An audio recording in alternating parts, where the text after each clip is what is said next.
lesson 16. We're going to be doing some more ratio problems. We're going to compare the strategies that we've talked about with solving those ratio problems. Today's I cans. I can choose and create diagrams to help think through my solution. I can solve all kinds of problems about equivalent ratios. And I can use diagrams to help someone understand why my solution makes sense. Okay. So once you've got your I cans down, today's date, you're ready to move on with this final lesson for this unit. All right, so we're going to actually do a little bit of making up a story using a diagram to kind of get us going here, okay? So I want you to come up with some short little question that you could use with what's here prepared for you, okay? And you can type it in, and love to see it in your thing. So you'll just have that in the short answer over on the side.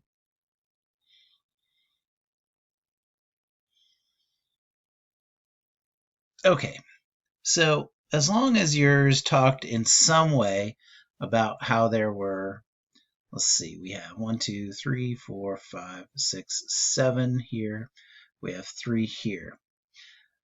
So you could have talked about that a batch of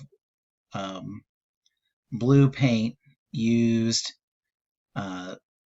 7 parts blue to 3 parts white. And you were going to make 3 batches. How much did you make total? Well, so if I had said that it was like 7 cups to 3 cups white, that gives you a total of 10, right? Well, then if 1 batch is 10, 3 batches would give you 30 cups. So as long as your question is something along those lines, then you're good to go. All right, trip to the aquarium. It's another ratio one here. What do you think about this problem? Teacher's planning a class trip to the aquarium. The aquarium requires 2 chaperones for every 15 students. Teacher plans accordingly and orders a total of 85 tickets. How many tickets are for chaperones and how many are for students? So you can use any of these methods that you want, but you need to figure out how many tickets end up being for the chaperones out of that total of 85 and how many are for students out of that total of 85. So do your work, choose one of these 3 ways to do it.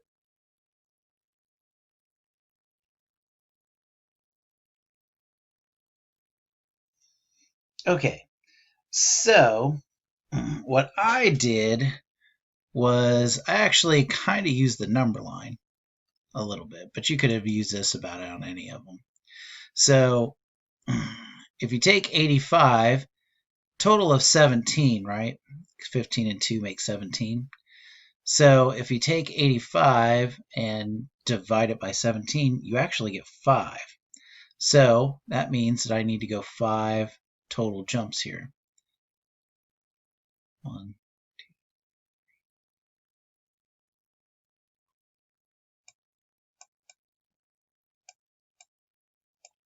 2. Okay. So that means that each of these I need 5 jumps as well. Well, that means 5 times 2 gets me 10.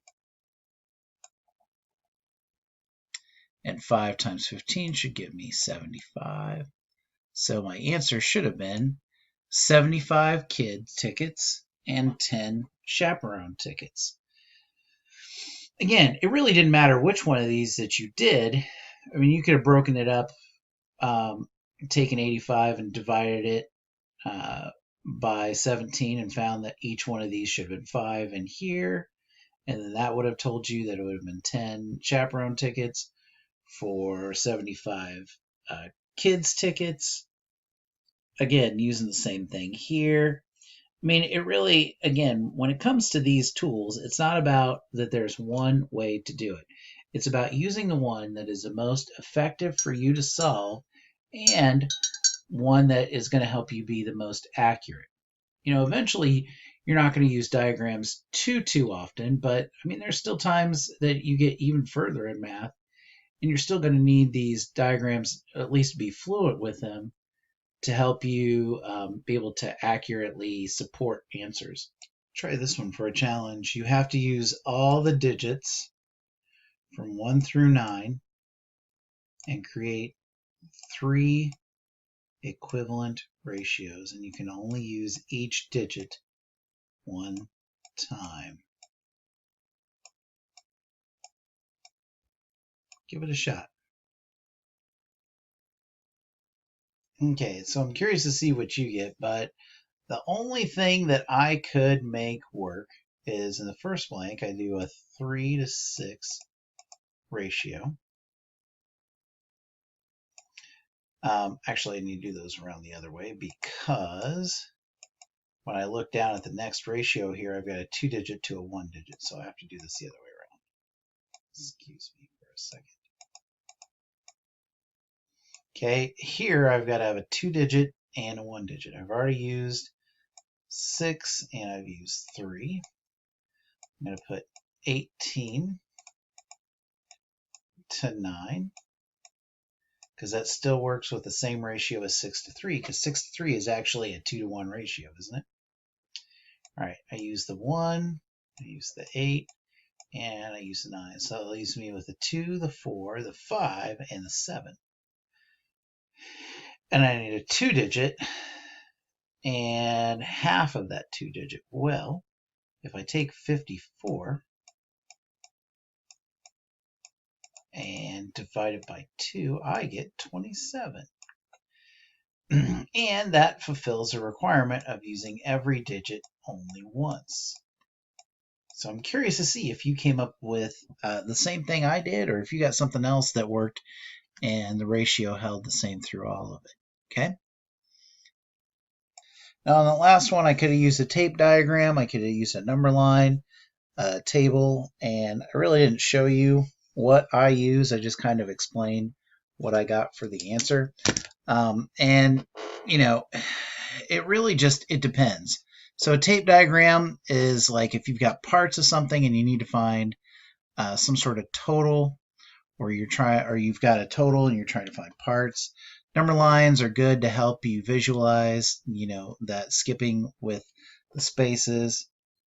Obviously, if it's very big or very small, it gets tough. Tables can work pretty well in about any situation, and they're usually pretty compact, so you don't have to worry about getting too large. And if there's smaller numbers, it really isn't about making it small enough to make it work. So again, any of these 3 tools, great to use. It just depends on which is best for you. So talked about creating and choosing diagrams. We talked a little bit about solving some different problems with equivalent ratios, and talked about how using those different diagrams, different methods of representation might work best. So we're all set. Happy unit is done. Yay. Let's move on. Thanks.